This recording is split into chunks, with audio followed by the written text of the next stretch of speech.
दोस्तों, आज की कहानी है भाभीियों से ही मायका रोशन होता है। दोस्तों, कहानी शुरू करने से पहले अगर आपने हमारे चैनल को सब्सक्राइब नहीं किया है तो सब्सक्राइब कर लीजिए ताकि आपके पास पहुंचे हर नया वीडियो।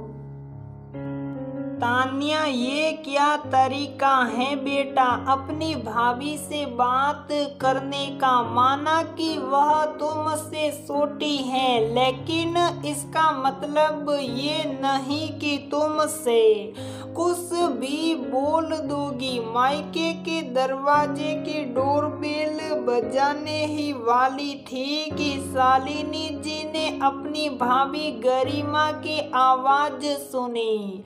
मम्मी, अब ऐसा भी क्या बोल दिया मैंने? मेरा मन था गट्टे की सब्जी खाने का, इसलिए बोला था बनाने के लिए, और वह तो ना नुकुर करने लगी। शुक्र मनाओ कि ना नुकुर ही किया है, मुँह पर मना नहीं किया। चाहती तो वह भी कर सकती थी, इस घर की बहू है वह। और अगर तुझे गट्टे की सब्जी खानी थी तो पहले बोलना था ना। अब जब सारा खाना बन गया है उसके बाद अगर तू बोलेगी तो वह कैसे तुझे अलग से बना कर देगी? तू जानती है तेरे पापा की तबीयत ठीक नहीं है, उनके लिए अलग से खाना बनाती हैं, हमारे लिए अलग बनाती हैं, गोलू के लिए अलग से कुछ हल्का फुल्का बनाती हैं, क्योंकि वह अभी अभी खाना सीखा है। और क्या क्या करेगी वह अकेली? और इस सब के बाद भी क्या वह तेरी बदतमीजी बर्दाश्त करेगी?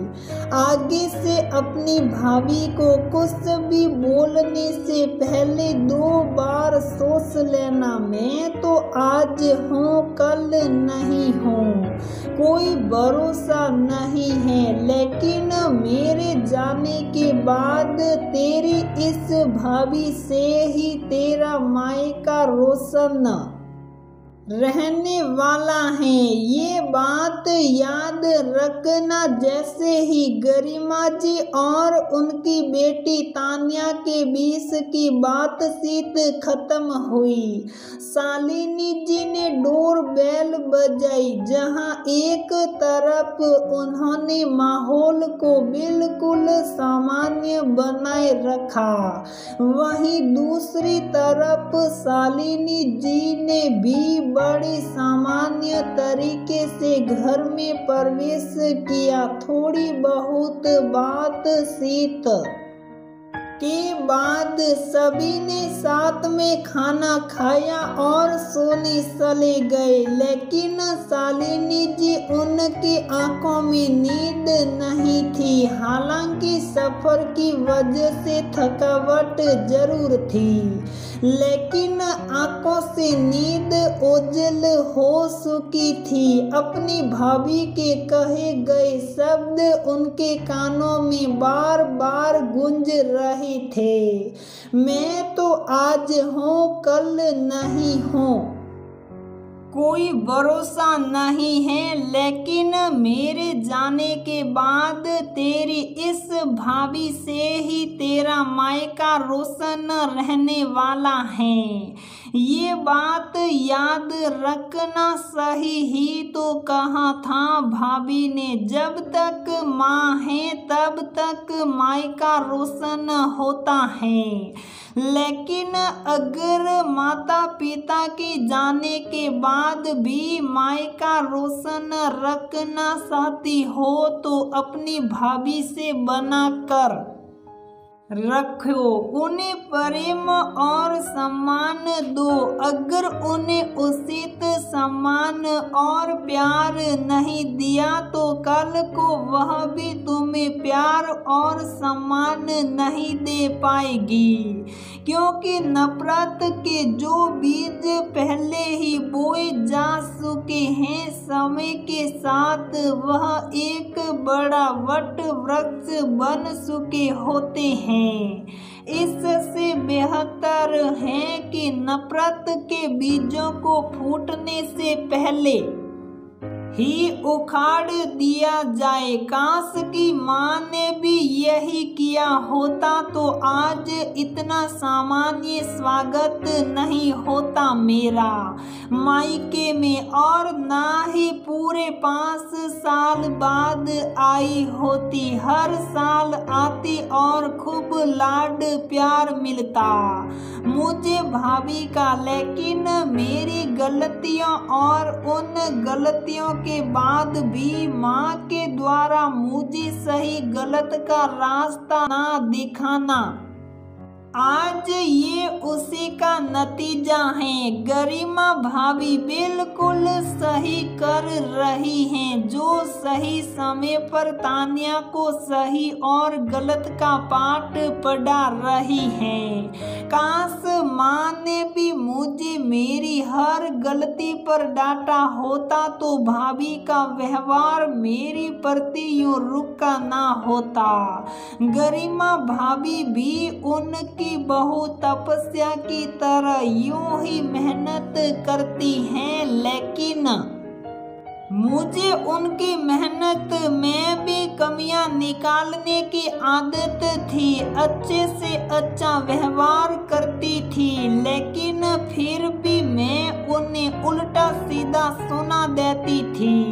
कभी ये बनाओ, तभी वह बनाओ, कभी तुम्हें ये नहीं आता, तुम्हें वह नहीं आता का नखरा, तो कभी जानबूझकर उल्टे सीधे काम करना जिससे वह भी परेशान हो। भाभी के दिल में झांक कर उनके प्रेम भरी बातें तो कभी की ही नहीं।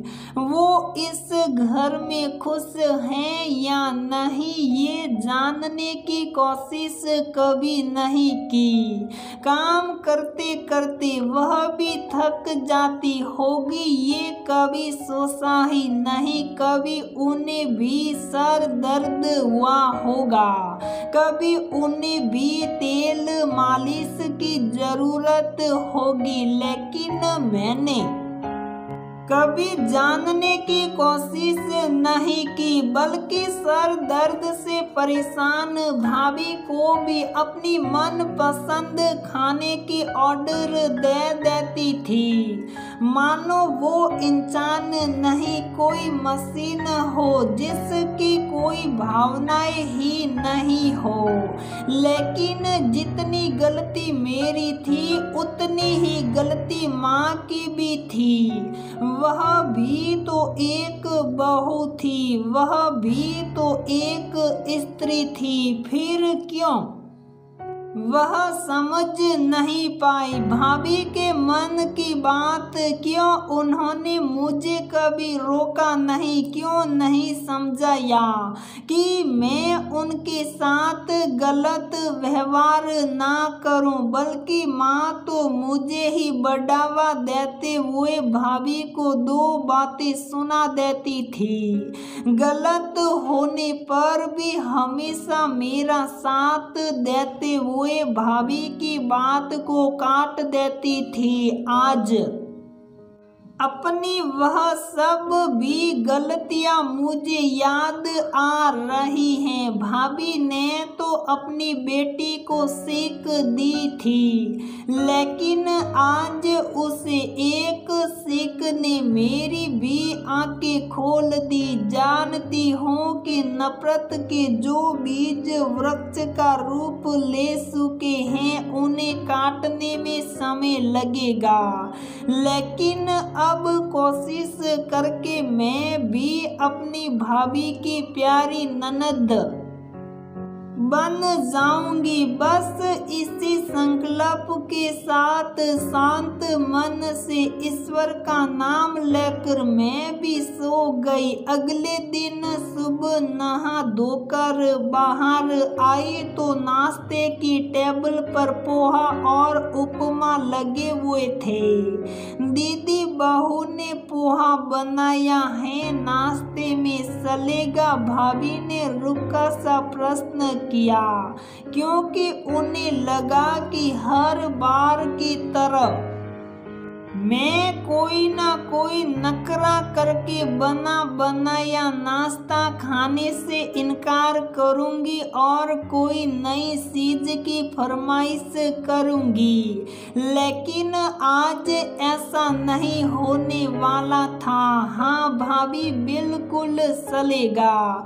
और वैसे भी भैया की तबीयत ठीक नहीं है, तानिया भी आई हुई है और मैं अभी आई हूँ, तो ऐसे में आप पर और बहू पर काम का बोझ तो बढ़ ही गया होगा ना, इसीलिए आप जो बनाएंगे वह चलेगा। मेरे मुंह से ये शब्द सुनकर भाभी के चेहरे पर एक अजीब सी मुस्कान आई थी, क्योंकि उन्हें मुझसे ये आशा ही नहीं थी।